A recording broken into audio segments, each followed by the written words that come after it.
नाजरीन, दुनिया भर में मुहाजिरीन की तादाद बढ़ती जा रही है क्योंकि मुल्क के बाज़ दफ़ा ऐसे हालात हो जाते हैं जहाँ से हिजरत करनी पड़ती है। एशिया के बहुत सारे ममालिक हैं जिनके अफराद ने दूसरे ममालिक में हिजरत की और सियासी पनाह ली। थाईलैंड भी एक ऐसा मुल्क है जहाँ एशिया के मुख्तलिफ ममालिक से लोग आए, उसमें पाकिस्तान भी शामिल है। आज हमारे साथ हैं थाईलैंड बैंकॉक से पाकिस्तान से हिजरत करते आए एक जवान, बहुत ही ज़हीन है, बहुत ही समझदार हैं और अरसा काफ़ी साल से थाईलैंड में मुकीम हैं। हम उनके पास चलते हैं और उनके हाल चाल पूछते हैं। जी अस्सलाम वालेकुम। वालेकुम अस्सलाम। हाँ जी, अपना तारफ़ करवाइएगा फिर आगे बात बढ़ेगी। जी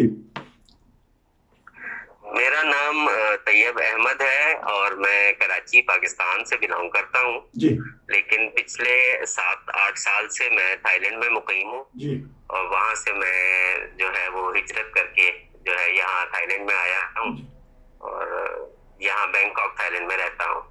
जी तो ये बता दीजिएगा कि कौन से सन में आए थे और आपका स्टेटस कैसा है, क्या चीज़ आपका रेफ्यूजी से डिक्लेयर कर दिया गया है? मैं 2014 में आया था यहाँ पर, 2014 के स्टार्ट में। जी और यहाँ पर आते ही सबसे पहले जब मैंने यहाँ असाइलम किया तो मुझे उन्होंने जो टाइम दिया वो 2018 तक का टाइम दिया था कि वो इंटरव्यू होगा। जी लेकिन 2016 में इंटरव्यू हो गया और मुझे रिफ्यूजी स्टेटस मिल गया, मुझे रिफ्यूजी डिक्लेयर कर दिया गया। और 2000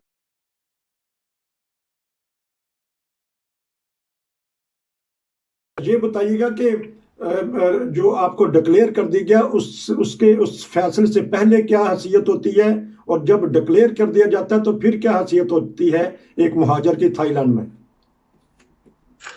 जी, यहाँ पे जब आप यहाँ पे आते हैं थाईलैंड में या कहीं पर भी, तो वहाँ पर आप यूनाइटेड नेशन यूएनएचसीआर के थ्रू अपना केस फाइल करते हैं और अपनी प्रॉब्लम उनको बताते हैं कि आपने क्यों यहाँ पर आप आए, आप क्यों महाजिर बन रहे हैं या आपको क्या मसले मसाइल दरपेश थे वहाँ पर। उसमें आपको अपनी पूरी एक रिटन में उनको अपनी स्टोरी देनी पड़ती है, अपने मामला बताने होते हैं। तो वो उसके बाद आपको असाइलम सीकर डिक्लेयर कर देते हैं और असाइलम सीकर डिक्लेयर करने के बाद वो आपके केस को स्टडी करते हैं और आपको एक डेट बता देते हैं कि इस डेट पे हम आपका कंप्लीट इंटरव्यू लेंगे, आपके स्टोरी के हवाले से आपसे मालूमात लेंगे, या वो उसमें खुद भी जो है वो मालूमात पहले से लेते हैं, इकट्ठी करते हैं कि वाकई ये स्टोरी में उनके साथ ये मसले मसाइल थे भी या नहीं। तो वो उसके बाद फिर मेरा असाइलम सीकर था, मैं 2016 तक मैं असाइलम सीकर था। और जब मेरा इंटरव्यू हुआ और उसके 2 महीने बाद उन्होंने मुझे रिजल्ट दिया कि जी आपको हम रेफ्यूजी डिक्लेयर करते हैं, आपका वाकई केस जो है वो जेन्युइन था और आपको ये प्रॉब्लम्स थी। जी कि इसका मतलब जो स्टोरी से मतलब जो आपने वाकयात बताए हैं वो वकील के जरिए बताते हैं या आप खुद जाके उनको रिटर्न कौन सी जुबान में देते हैं फिर जाके? जी ये आप वैसे वकील वगैरह के थ्रू तो नहीं, बल्कि आप खुद ही जाते हैं यूएनएचसीआर के दफ्तर में और वहां जाके आप खुद उनसे बात करते हैं। तो वो नॉर्मली आपसे पूछ लेते हैं खुद ही कि आप कौन सी जबान बोल रहे हैं या आपके लिए कौन सी लैंग्वेज में बात करना आसान है। तो उनके पास इंटरप्रेटर होते हैं जो वो ट्रांसलेट करते हैं। तो ये बताइएगा कि जो जब आप वहां गए थे तो वो जो अमला होता है यूएनओ का, वो उनका अपना हमला होता है या थाईलैंड का कोई हमला होता है? सर यहाँ पे यूएनएचसीआर का, यूएनओ का अपना हमला होता है। थाईलैंड का कोई भी हमला उनके पास नहीं मौजूद होता। थाईलैंड के हाँ वो अगर यूनाइटेड नेशन के हमले में के दफ्तर में जॉब कर रहे हो और उनका हमला वो बन जाए तो वो एक अलग है। लेकिन दुनिया भर के लोग मुख्तलिफ ममालिक के लोग जो है वो ऑफिसर्स होते हैं उसमें और वो इस केस को देखते हैं आपके। लेकिन कभी वो भी फॉरेनर होते हैं, जो भी वहां हमला बैठा है वो किसी दूसरे मुल्क से वहां आके अपनी ड्यूटी दे रहा है। जी मुख्तलिफ कंट्रीज से होते हैं। जी ठीक है, अब चलते हैं कि आप पाकिस्तान में पहले उम्र बता दीजिएगा, कितनी उम्र है आपकी? जी मेरी उम्र 33 साल है। जब मैं यहाँ आया था तो मेरी 26 साल उम्र थी और यहाँ पर अब 33 साल उम्र हो चुकी है मेरी। माशाल्लाह। शादीशुदा है या गैर शादीशुदा है? जी, मैं गैर शादीशुदा हूँ, अभी तक शादी नहीं हुई। हाँ, क्योंकि वो 25 साल से आप पाकिस्तान छोड़ा है, हिजरत की है, तो माशाल्लाह जी 25 साल तक पाकिस्तान में क्या तालीम वगैरह हासिल की आपने? सर, मैं ग्रेजुएट हूँ, बीकॉम किया हुआ है मैंने। इसके अलावा मैं कंप्यूटर के हवाले से काफ़ी कुछ जानता हूँ। कंप्यूटर में मुख्तलिफ केसेस किए हुए हैं, हार्डवेयर सॉफ्टवेयर वगैरह के बारे में भी काफ़ी कुछ जानता हूँ। तो आपने यूएनओ को क्यों नहीं कहा कि मुझे यहाँ स्टडी करनी दी जाए या मेरे से फ़ायदा उठा लिया जाए, या आपने उनको अपनी कहा क्यों नहीं कि मुझे सेटलमेंट किया जाए, मेरी काबिलियत से फ़ायदा उठाए दुनिया? जी। सर, यहाँ पे यूएनओ ने आज से तकरीबन 5 साल पहले तमाम डिटेल मांगी थी तमाम रेफ्यूजीज से कि कौन कितना एजुकेटेड है, क्या कुछ करता रहा है पिछले 10 सालों में वहाँ पाकिस्तान में भी और यहाँ पे भी। तो वो सारी डिटेल उनको रिटन में दी थी कि ये सब कुछ हम जानते हैं। तो उससे अब वो यूनाइटेड नेशन के लिए सर यहाँ पे इतना जितनी पॉसिबिलिटी उनके लिए होती है वो उतना तो वो हेल्प कर देते हैं, लेकिन वो थाई गवर्नमेंट के साथ उनकी कोई इतनी क्योंकि बातचीत इतनी शायद बेहतर नहीं, जिसकी वजह से वो यहाँ इतनी हेल्प नहीं कर पा रहे। अच्छा, तो सुनने में तो ये भी आया कि थाईलैंड ने जो यूएनओ का चार्टर है, मलेशिया ने तो नहीं दस्तखत किए, आया थाईलैंड ने दस्तखत किए ये यूएनओ के इस चार्टर पे कि असाइलम सीकर को लेंगे आप? नहीं सर, थाईलैंड ने भी दस्तखत नहीं किए। थाईलैंड जो है वो उस कन्वेंशन का हिस्सा नहीं है। ठीक, अच्छा। आपके माशाल्लाह जितनी काबिलियत है, 10 साल तो आपने कब ग्रेजुएशन कर ली थी? यहाँ से शुरू करते हैं, ग्रेजुएशन कब कर ली थी? ग्रेजुएशन किए हुए मुझे तकरीबन ऐसा ही है, कोई 10 साल से ज्यादा का अरसा ही हो चुका है सर। ठीक। तो मैंने ग्रेजुएशन अपने 20-22 साल की उम्र में कंप्लीट कर लिया था। ठीक ठीक।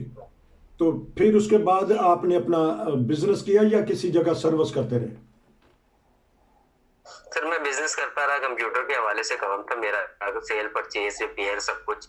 तो वहाँ पे ये काम बिजनेस करता रहा, लेकिन कुछ मसले मसाइल की वजह से वो फिर आगे नहीं कर सका। ठीक ठीक ठीक। तो लेकिन इसका मतलब आप एक्सपर्ट हैं कंप्यूटर से लाइन में, आईटी लाइन में? जी अल्हम्दुलिल्लाह, जी बिल्कुल। तो अब कभी अगर थाईलैंड में अगर आप जदोजहद करें तो कोई ना कोई महकमा तो आपसे फ़ायदा उठा सकेगा ना? सर, यहाँ पे थाईलैंड में जद्दोजहद तो यहाँ बहुत पहले की भी है और करने को तैयार है, लेकिन यहाँ पे क्योंकि कुछ कवानीन थाई गवर्नमेंट के हिसाब से वो काम करने की इजाजत नहीं देते रेफ्यूजीज को। अच्छा। तो उसके लिए आप जितने भी आपके पास स्किल्स हैं या आप जितने भी एजुकेटेड हैं तो आप में नहीं कर सकते कुछ। तो ना, जिस तरह आपने कहा कि लेकिन नॉर्मल यूरोप में या दूसरे दीगर ममालिक में जब केस पास हो जाता है, आपको स्टेटस मिल जाता है, काम की तो इजाज़त मिल जानी चाहिए। सर, दूसरे जो ममालिक हैं उसमें जो यूएनएचसीआर का यूएनओ का हिस्सा होते हैं, उन्होंने साइन किए हुए होते हैं उस कन्वेंशन पे जिसमें वो अलाउ करते हैं, लेकिन क्योंकि थाईलैंड उसका हिस्सा नहीं है तो ये अपने सिर्फ लॉज को फॉलो करता है, ये यूनाइटेड नेशन के लॉज को फॉलो नहीं करता।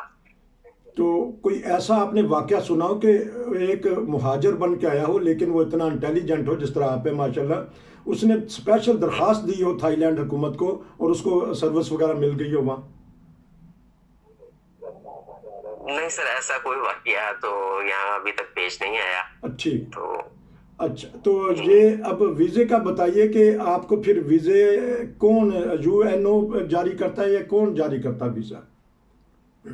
सर, वीजा जो है वो थाई गवर्नमेंट जारी करती है। यहाँ पर वीजा जो है ना वो थाई गवर्नमेंट की तरफ से यही है कि अगर आप यहाँ कुछ करना चाहते हैं, काम करना चाहते हैं या आप सुकून से रहना चाहते हैं तो आप वीजा लगा के रहें। ठीक। और वो थाई गवर्नमेंट आपको जारी करेगी। तो वो इसका मतलब है कि आपके ये जो पेपर मिले हैं आपको, कागजात, इसकी कोई हैसियत नहीं हुआ थाईलैंड में? सर, इसकी यूनाइटेड नेशन की तरफ से ये है कि उसमें बिल्कुल सब मेंशन है कि ये जो शख्स है, जो रेफ्यूजी इसको हमने करार दिया है, ये यूनाइटेड नेशन का हिस्सा है। और इसके हवाले से कोई भी प्रॉब्लम अगर थाई गवर्नमेंट को या थाई कोई प्रॉब्लम होती है किसी को, तो वो यूनाइटेड नेशन से राब्ता कर सकता है। लेकिन वो इसको बिल्कुल भी जो है ना वो नहीं देखते। तो आपको आने जाने की पूरी थाईलैंड में सहूलत है सफर में? नहीं सर, बिल्कुल सहूलत नहीं है। अगर आपके पास वीजा नहीं है और आप एक रेफ्यूजी हैं यहाँ पर, तो आपको कहीं पे भी आने जाने की सहूलत या मतलब आसानी नहीं है। आपको अगर कहीं आना जाना है तो बहुत अपनी सेफ्टी आपने खुद ही देखनी है, क्योंकि यहाँ पर अगर चेकिंग होगी तो आप हो सकता है पकड़े जाएं और डिटेंशन सेंटर भेज दिए जाएं। तो ये तो फिर हज़ारों के हिसाब से वहाँ मुहाजिर आए हैं मुख्तलिफ ममालिक से, अफ़गानिस्तान से, पाकिस्तान, श्रीलंका और मुख्तलिफ मज़ाहब और फ़िरक़ों से। तो वो तो बड़ी मुश्किल ज़िंदगी गुजार रहे होंगे थाईलैंड में। जी सर, यहाँ पर जिंदगी बहुत मुश्किल है। यहाँ पे जो रेफ्यूजीज यहाँ रह रहे हैं उनमें ज्यादातर लोग मुख्तलिफ बीमारियों का शिकार हो चुके हैं, जिनमें हाइपरटेंशन और इस तरह की जो बीमारियां हैं वो सबसे ज्यादा है। और वो सिर्फ इसीलिए कि उनके हालात की वजह से है कि वो यहाँ पर कमा भी नहीं सकते, काम नहीं कर ठीक सकते, प्लस वो कहीं आ जा नहीं सकते, उनको हमेशा खौफ रहता है पकड़े जाने का। ठीक। तो उस वजह से वो काफी प्रॉब्लम है। तो अच्छा, मेडिकल की क्या सहूलत है, देता है यूएनओ का अदारा या कोई एनजीओज? अगर कोई बीमार हो जाए, कोई खुदा न खास्ता जख्मी हो जाए, उस सिलसिले में? तो मेडिकल जो है वो यहाँ बिल्कुल पाकिस्तान की तरह ही सिचुएशन है कि अगर आपको कोई प्रॉब्लम है, कोई मेडिकल इशू है, तो आपने अपना खुद ही एक्सपेंस पे करके जो है वो मेडिकल अपने लिए हासिल करना है।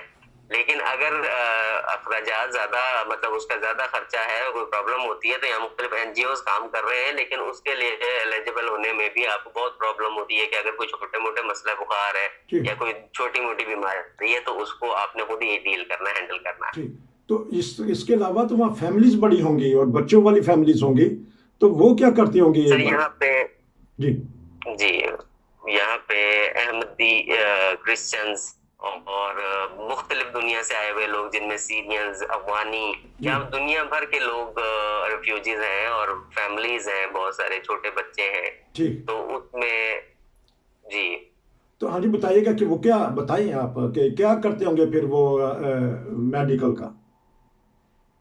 तो मेडिकल का वो यही करते हैं कि वो अपने एक्सपेंसेस खुद ही पे करते हैं अगर उनको कोई मेडिकल इशू है, या फिर वो फिर जो मुख्तलिफ इदारे जहाँ पे मैंने बताया एनजीओ काम कर रहा है यहाँ पे, तो उसको वो फिर बताते हैं कि जी हमारे साथ ये प्रॉब्लम है।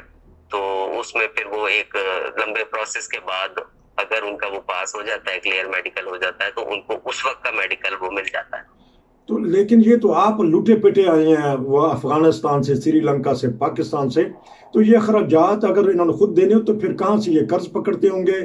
तो जिस तरह आपने कहा काम की इजाजत नहीं, अगर पकड़े जाएं तो फिर जेल में भेज देते हैं, तो फिर ये क्या करते होंगे?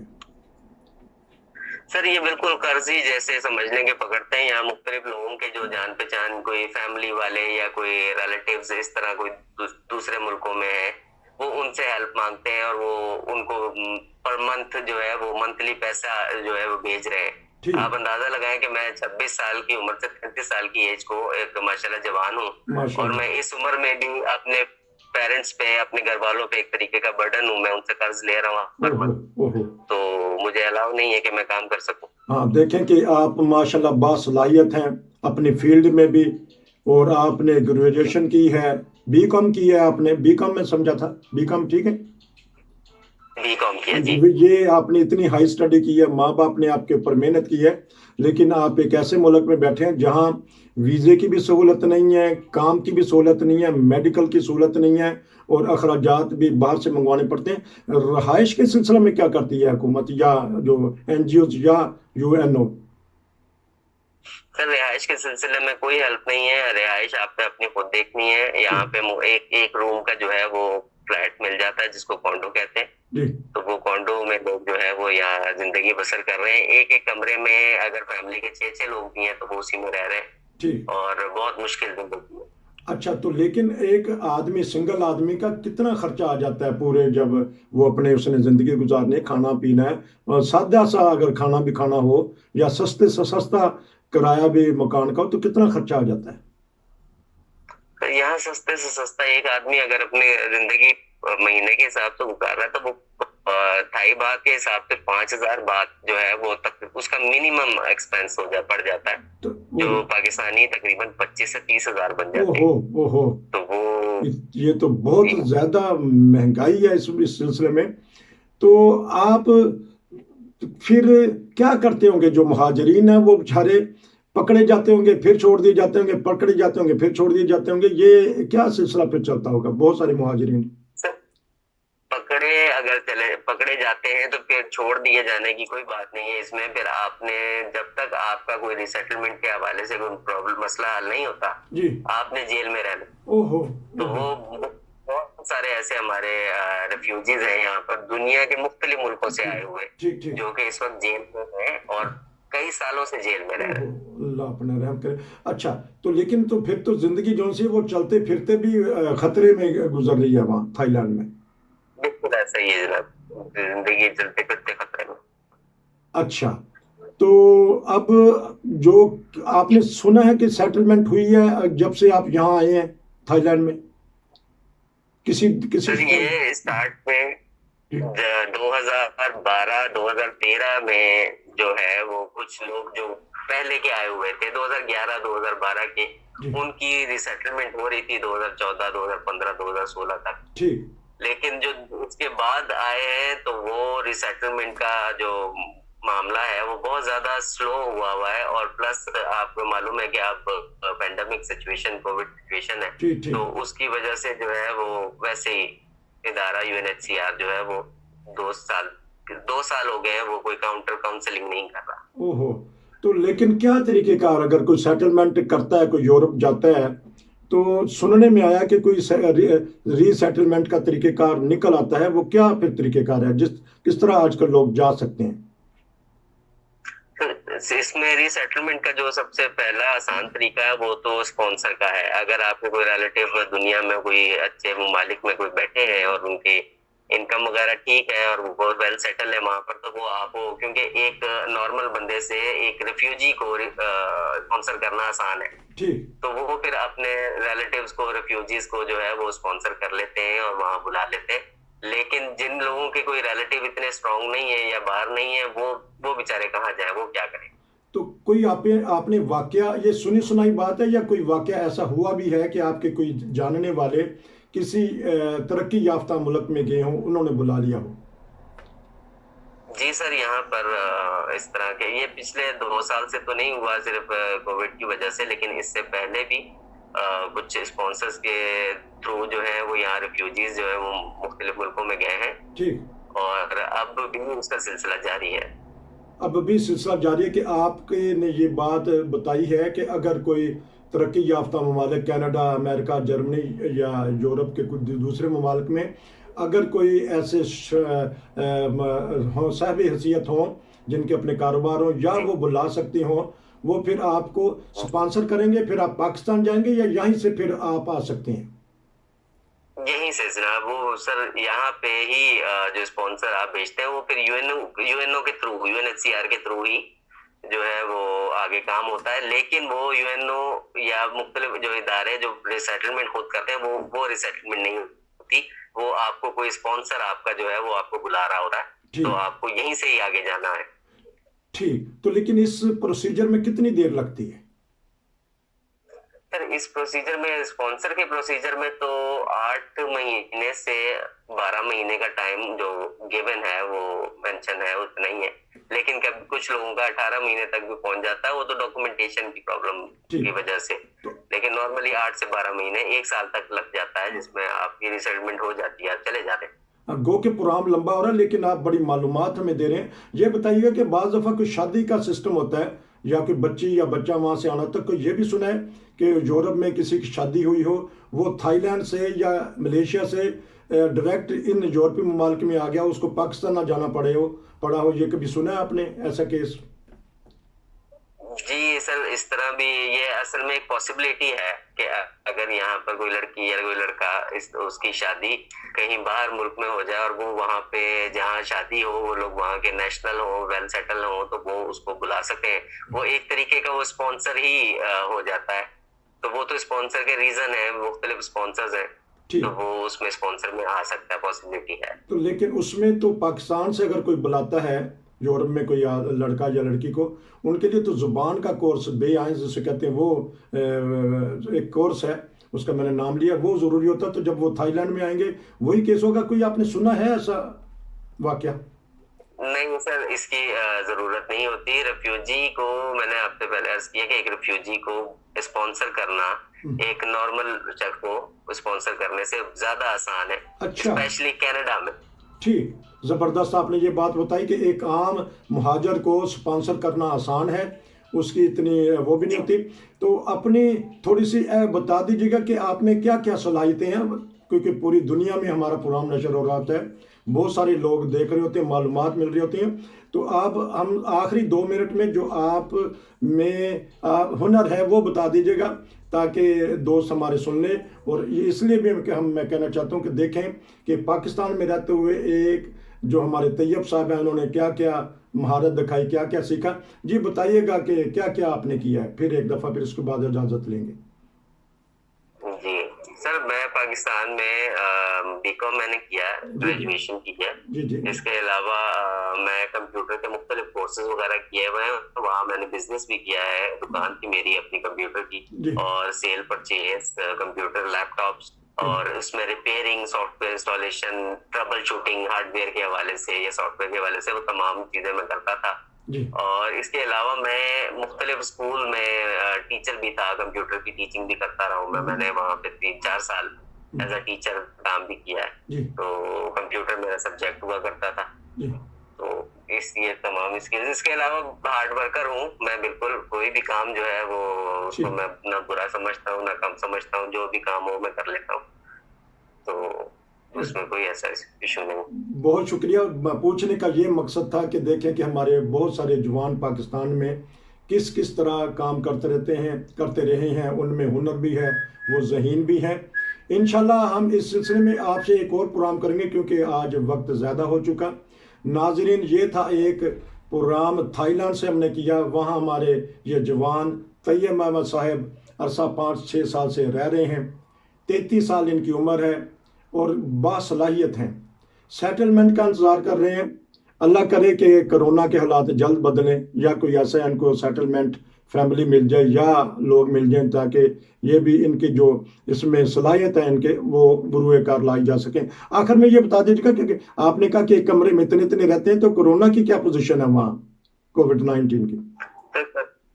कोविड-19 की पोजीशन जो है यहाँ पर काफी खराब रही है पिछले दिनों, ठीक, और अब काफी कंट्रोल कर लिया है थाई गवर्नमेंट। आपका बहुत शुक्रिया। इंशाल्लाह आपसे मुलाकात होती रहेगी। नाजरीन, ये था प्रोग्राम आज का नसीर को